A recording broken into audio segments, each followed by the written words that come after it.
भैया हरो किसान वाणी कार्यक्रम के गुरुवारीय साप्ताहिक क्रम माने हेलो किसान वाणी कार्यक्रम को एक और ताजा तरीन अंक लेके हमारे अपने किसान भैया और बिन्ना श्रोताहरों की सेवा में उपस्थित हो गए हैं।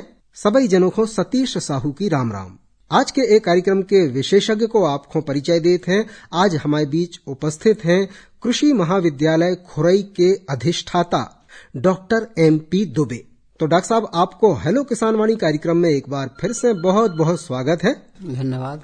और जैसी कि हम सुन पा रहे हैं कि हमारे जागरूक किसान भैया बिन्नाहरों ने फोन लगावो शुरू कर दो है एक कार्यक्रम में। सुनत हैं आज के पहले किसान श्रोता को है का वे प्रश्न लेके आए हैं और वो प्रश्न से हमारे दूसरे सुनने वाले श्रोता भी लाभ ले सके। हेलो जयराम जी भैया, बिल्कुल सही कह रहे हैं। आकाशवाणी केंद्र सागर और कार्यक्रम को नाम और बता दो आप। हेलो किसान वाणी सर। हाँ, हेलो किसान वाणी, बिल्कुल बहुत स्वागत है। अब अपना आप परिचय दो भैया। जयराम जी सर, गंधर्व राजपूत ग्राम हिन्नौद राजघाट से। गंधर्व राजपूत हिन्नौद राजघाट। जी सर। गंधर्व जी, बहुत स्वागत है आपको। नमस्ते सर। नमस्कार। और बताओ आज का प्रश्न लेके आए हो। अच्छा जी सर, भिंडी है सर। भिंडी में का हो रहा भैया? पीड़ी पड़ रही सर, कीड़ा भी लग रहा है। अच्छा जी सर। चलो, तो आपको प्रश्न हमारे आज के विशेषज्ञ हैं वरिष्ठ वैज्ञानिक डॉक्टर MP दुबे खुरई से हमारे बीच पधारे हैं भैया। जी सर। उन तक आपकी बात पहुंच गई है। आपकी भिंडी पीली पड़ रही है, वे आपको उत्तर दे रहे हैं, सुनो आप। जी सर। देखो भैया, पूरी पीली पड़ रही कि चितकबरा हो रहा है पत्ता? चितकबरा हो रहा हाँ, सर। पूरा पीला पड़ना किसी पोषक तत्व की कमी, जैसे ऊपर की पत्तियां पीली होती हैं साहू जी, तो उसका द्योतक होता है कि उसमें गंधक की कमी है। ठीक है ना? अच्छा। और अगर नीचे की पीली पत्तियां होती हैं किसी पौधे की तो नत्रजन की कमी है। अच्छा। मैंने इसलिए प्रश्न किया क्योंकि सब्जी का मामला है। भिंडी एक ऐसी फसल है जिसमें बेहद कीड़े लगते हैं और एक जो मुख्य कीड़ा लगता है वो होता है आपकी सफेद मक्खी, जो विषाणु रोग फैलाती है। निश्चित रूप से इनकी भिंडी में विषाणु रोग आ चुका है और इनके जो फल हैं वो भी पीले आने लगेंगे। तो आपसे अनुरोध है, किसी भी प्रकार की आपको केमिकल नहीं डालना है। आपके माध्यम से मेरे सागर और दूसरे जिले के तमाम किसान भाइयों से वैज्ञानिक की हैसियत से हाथ जोड़कर निवेदन है, भिंडी की फसल हो, ककड़ी हो या कोई भटा टमाटर हो, जो सब्जियां हम खाते हैं या फल हो जिसको हम सीधा उसका उपयोग करते हैं सब्जी बना के या पके हुए या कच्चे, मेरा निवेदन है कि ऐसी स्थिति में जब वायरस रोग लगा हो या कोई भी कीड़ा लगा हो तो सिर्फ नीम का तेल और नीम का काढ़ा के अलावा, जैविक उत्पादों के अलावा आप किसी प्रकार का रसायन ना छिड़कें, क्योंकि इन रसायनों का प्रभाव 15 दिन से लेके और 1.5 महीने तक रहता है और हम वो जहरीली सब्जियां बना देते हैं और सब हम मार्केट में बेचते हैं और उपभोक्ता उससे ग्रसित होते हैं। आप नियमित रूप से नीम का तेल ले लें या नीम का काढ़ा घर में बना लें बिना पैसे का। मान लीजिए 10 लीटर पानी है, 2 या 3 किलो आपकी पत्ती उसमें उबाल लें। 10 लीटर का पानी जब 5 लीटर बचे, मतलब उसमें अर्क आ चुका है और एक पंप में लगभग 75 से 80 मिलीलीटर, ठीक है ना, यानी 1 लीटर में आप 5 मिलीलीटर अर्क नीम का या नीम का तेल डाल के छिड़किए हर हफ्ते। निश्चित मान के चलें कि बहुत सारे जो कीट व्याधि हैं वो दूर हो जाएंगे और किसी प्रकार का दुष्प्रभाव ना तो पौधे पर पड़ेगा ना सब्जी पर पड़ेगा, लेकिन कीड़ों पर जरूर पड़ेगा। अच्छा डॉक्टर साहब, जो आपने और एक चीज और है, चूंकि ये जैविक उपाय होता है तो समूल नष्ट नहीं होते कीड़े, उसकी चिंता ना करें। चूंकि आपकी फसल कड़वी हो जाएगी तो जो सफेद मक्खी है, अन्य दूसरे रस्यूषक कीट हैं या पत्ती खाने वाले कीट हैं, वो इसको पसंद नहीं करेंगे, तो धीरे धीरे कीड़ों का प्रकोप कम हो जाएगा। और डॉक्टर साहब, जैसे आपने मात्रा की बात करी है तो नीम तेल और अगर जो घरे अर्क बनाओ है बिल्कुल बराबर 5 ml 1 लीटर 5 मिलीलीटर प्रति लीटर पानी में, या सीधा किसान भाई पंप जानता है, एक पंप में 75 मिलीलीटर। जी। चलो, तो गंधर्व जी, आपने सुनना हुई है और आपकी शंका को समाधान होगा हुई है भैया। जयराम जी सर, आपने कार्यक्रम में हिस्सेदारी करी, बहुत बहुत धन्यवाद जयराम जी भैया।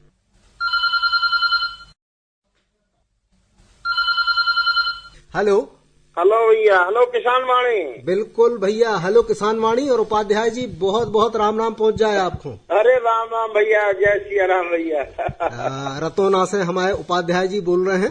जी। बहुत स्वागत है आपको ये कार्यक्रम में, अंबिका प्रसाद जी। और आज डॉक्टर MP दुबे साहब उपस्थित है ये कार्यक्रम में। वेटनरी में है कोई और? वेटनरी से तो आज कोई नहीं आ पाओ है।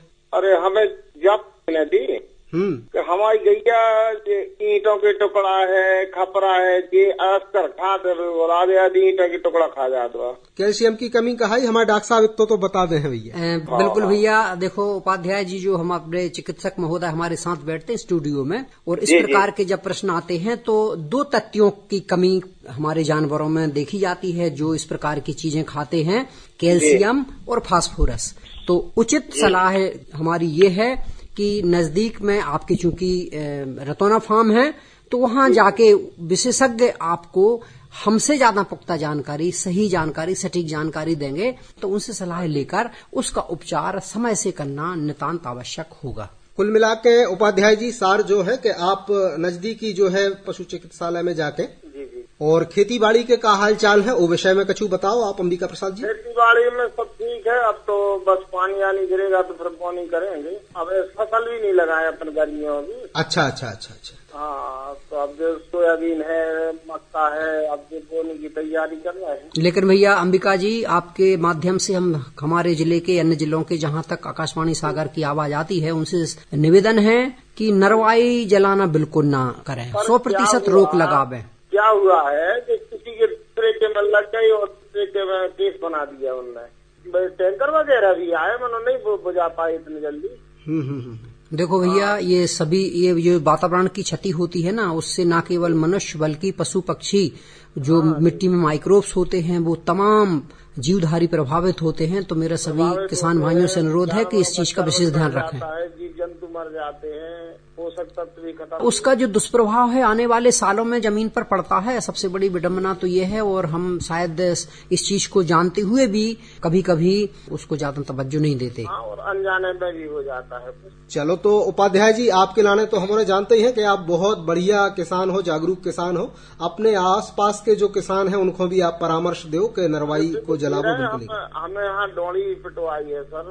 अरे वाह, नहीं लगाएंगे कोई। चलो ठीक है भैया। तो अंबिका प्रसाद जी, बढ़िया आपकी अगली फसल जो आप तैयारी कर रहे हो तैयारी करो, और आपने कार्यक्रम में हिस्सेदारी करी, आपको बहुत बहुत धन्यवाद।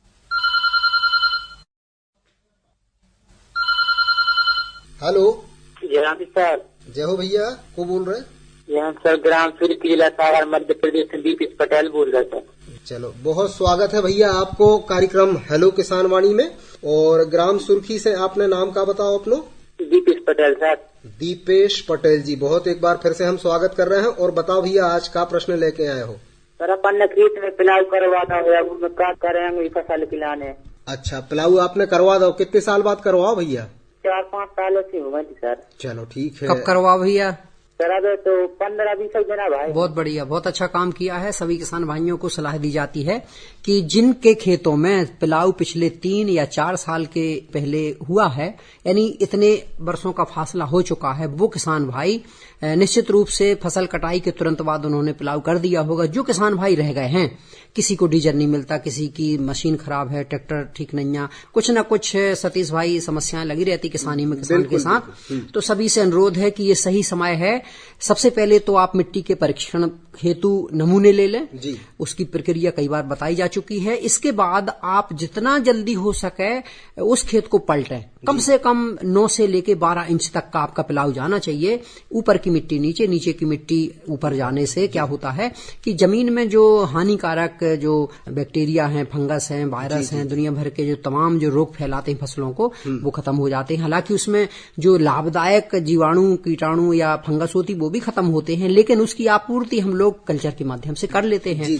साथ में 3-4 फायदे होते हैं। उगरा जो महामारी है उस पर प्रतिबंध लगता है जी। केवल गहरी जुताई करने से नहीं लगता, और भी बिंदु हैं जिनको ध्यान रखना पड़ता है, लेकिन उनमें से अहम ये है। दूसरा, भूमि की जो जल अवशोषण क्षमता है वो बढ़ती है। तापमान बढ़ने से, पानी की अवशोषण क्षमता बढ़ने से आने वाले समय में जब पानी गिरेगा तो ज्यादा अवशोषित होगा। आपने देखा होगा सतीश जी, जिन खेतों में पिलाऊ होता है कम से कम 2 बारिश वो खेत झेल जाता है, इसके बाद ही पानी बहना शुरू होता है। इसका मतलब ये है कि जितना पानी गिरता है मैक्सिमम पानी उस खेत में समाहित हो जाता है, स्टोर हो जाता है, वो फसलों के काम आता है।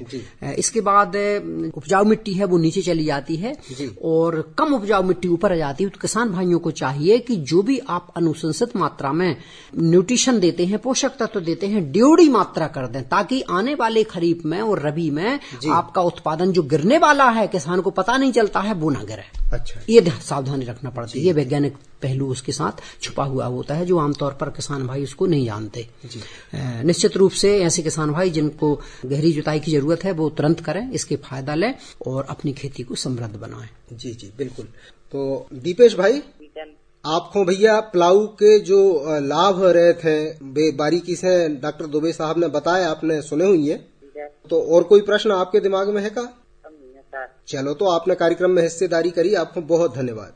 अच्छा डॉक्टर साहब, इनके दिमाग में तो प्रश्न नहीं है, तो लेकिन हमारे दिमाग में एक प्रश्न आ रहा है कि गहरी जुताई अपन करवाते हैं, धूप को, तेज धूप को फायदा अपन को मिल जाए, बिल्कुल, लेकिन ए दौरान अगर कोई मावठा गिरत है, कोई बारिश होत है, तो का हमारी एक गहरी जुताई को असर प्रभावित होत है? देखिए, ये प्राकृतिक घटनाएं होती हैं, ये किसान के या हमारे बस में होती नहीं है। अगर मान लो बीच में पानी गिर जाता है तो निश्चित रूप से ऐसी गहरी जुताई का जो महत्व है वो कम हो जाता है। अच्छा। उस पर किसी का जोर नहीं है। अभी बादल पानी का मौसम चल भी रहा है और इतना नहीं गिरता है कि जिसमें हमारा उसका जो कहना चाहिए प्रभाव है वो खत्म हो जाएगा। हाँ, कुछ दिन के लिए, वो 2-4 दिन के लिए जो सोलराइजेशन की प्रक्रिया है वो धीमी पड़ जाती है। ये प्राकृतिक संसाधन हमारे पास ईश्वर ने दिया है, तो निश्चित रूप से बिना पैसे का हम इसका उपयोग करें और अपनी खेती को बढ़िया करें। जी, बहुत धन्यवाद डॉक्टर साहब।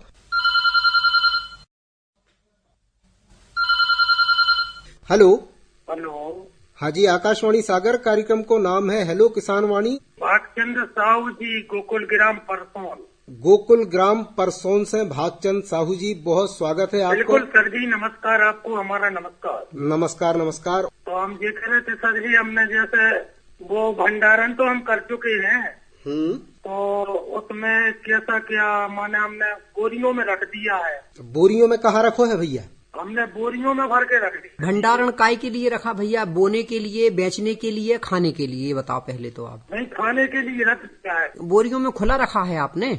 हाँ, खुला रखा है। नहीं, तो खुला नहीं रखना है। जो बंद पात्र होते हैं अपने, ठीक है ना, लोहे की कोठियां होती हैं, अपनी मिट्टी की होती है, या दूसरा है, देखिए खुले में तो हम नहीं रख सकते क्योंकि आवागमन होगा हवा का, नमी जाएगी तो घुन जाएगा। किसी प्रकार से आप उसमें प्याज डालेंगे, लहसुन डालेंगे, देसी जो नुस्खे होते हैं, नीम डालेंगे, वो भी काम नहीं करेगी। तो आप खुले में मत भंडारित करिए, खुले में नहीं होता भंडारण। बिल्कुल सर, है ना। ऐसा पात्र, ऐसी जगह जहां पर हवा का आवागमन ना हो, ऐसी जगह भंडार पात्र में भंडारित करते हैं, खाने के लिए हो अथवा बेचने के लिए। हाँ, ये जरूर है, अगर मान लो आपके पास मटेरियल ज्यादा है, माल ज्यादा है, तो उसकी थप्पी लगा के और 3 कुंटल पर 1 कैप्सूल डाल के उसको पॉलीथीन से या बरसाती से ढक के रख देते हैं, जिसमें वायु का प्रवेश वर्जित होता है, बंद हो जाता है, और वो जो दवा अपना काम करना शुरू कर देती है। लेकिन रासायनिक दवा केवल उन्हीं गेहूं में डालें या उसी में डालें जिसको आपको लंबे समय तक रखना है, चाहे बोने के लिए, चाहे आपको बाद में अच्छे भाव लेने के लिए बाजार में बेचने हेतु। लेकिन खाने के लिए जब आप भंडारित करते हैं तो मेरा सुझाव है सभी किसान भाइयों से कि किसी प्रकार के कैप्सूल का उपयोग ना करें। जहां तक हो सके जो नीम की पत्ती है, हमारा जो प्राकृतिक विधि है जो हमारे किसान भाई करते रहे हैं गांव में, उसी का पालन करें, जिससे हमारा जो अनाज है वो प्रदूषित ना हो। सर, नीम की पत्ती मिला के, हाँ, लेकिन आप खुले में रखेंगे तो निश्चित मान के चलिए भागचंद जी कि आपका आने वाले समय में नीम की पत्ती भी काम नहीं करेगी, क्योंकि नीम की पत्ती से ज्यादा जो कारगर होता है वो होती है हवा, नमी। तो नमी को कैसे बचाएंगे आप? हाँ, अगर नीम की पत्ती डाल दीजिए, लेकिन उन बोरियों को पॉलीथीन से ढक दीजिए। इतना ढकिए, इतना मतलब उस पर काम कीजिए कि किसी प्रकार से वायु का आवागमन अवरुद्ध हो जाए। ये आपको निश्चित करना है। पॉलीथीन से चारों तरफ से बढ़िया वजन रख के ढक दें। ऊपर वजन रखें थोड़ा, और जहां जो किनारे होते हैं, किनारों पर आप पत्थर, कछु वजन, हाँ, वजन वाली चीज रखें। खासकर जो पत्थर होते हैं ना, बड़े बड़े रखेंगे तो निश्चित मान के चलें कि उसमें जो वायु का आवागमन है बाहर से भीतर, भीतर से बाहर नहीं होगा, या इतना कम होगा कि वो आपकी जो जिन्स है वो प्रभावित नहीं होगी। बिल्कुल सर। चलो भागचंद जी, तो जातो भंडारण की जानकारी हो गई। और कोई प्रश्न? नहीं सर, बस यही पूछना था। चलो तो भागचंद जी जुड़े रहो आप आकाशवाणी सागर से। आपने आज हिस्सेदारी करी ये कार्यक्रम में, आपको बहुत धन्यवाद। ठीक है सर, नमस्कार। नमस्कार। तो भैया हरो जो हतो किसानवाणी कार्यक्रम को गुरुवारी साप्ताहिक क्रम हेलो किसानवाणी। आज एक कार्यक्रम में फोन लगा के बहुत से किसान भैया बिन्ना हरों ने अपनी शंका को समाधान एक कार्यक्रम से करो। और हमारे आज के विशेषज्ञ डॉक्टर MP दुबे कृषि महाविद्यालय खुरई के जो अधिष्ठाता हैं, उनने विस्तार पूर्वक अच्छी जानकारी दी। तो डॉक्टर साहब आपको आज एक कार्यक्रम में पधारबे और श्रोताओं को इतनी अच्छी जानकारी देबे के लाने बहुत बहुत धन्यवाद। और भैया हरो आपको बता दें कि जो कार्यक्रम होत है एके लाने के किसान भैया बिन्ना हरे खुद अपने प्रश्न विशेषज्ञ के सामने रख के और सीधे उनसे बातचीत कर सकें। तुरंत तो प्रश्न को उत्तर सुने ही, बाद में प्रसारण के दौरान भी एके उत्तर भी सुन सकत हैं। और उनके प्रश्नों के जो उत्तर दिए जात हैं बे अकेलो उनकी शंका को समाधान नहीं करत भैया, तमाम जो हमारे सुनने वाले दूसरे किसान भैया बिन्ना हरे हैं उनकी शंकाओं को भी समाधान होते है। तो भैया रो एक कार्यक्रम से जुड़े रहो। और भी नए नए जो किसान श्रोता हैं वे एक कार्यक्रम में फोन लगाओ हर गुरुवार को दोपहर में 1 बजे से 1:30 बजे तक। सागर आकाशवाणी को फोन नंबर है 240 845। जो नंबर लगावे के पहले सागर को STD कोड आपको लगाने पड़ है जो है 07582। तो आशा है भैया अगले कार्यक्रमों में हमारे और भी नए नए किसान श्रोता एक कार्यक्रम में शामिल हुई हैं। और अब चलत चलत आपको बता दें कि आज के एक कार्यक्रम में संचालन कर रहे थे हम सतीश साहू और कार्यक्रम को संयोजन हतो दीपक निषाद को। तो भैया हरो हेलो किसान वाणी कार्यक्रम के और नए अंकों में आपों से फिर भेंट हुई है, यही आशा और उम्मीद के संगे फिलहाल सतीश साहू खोदेव अनुमति। राम राम।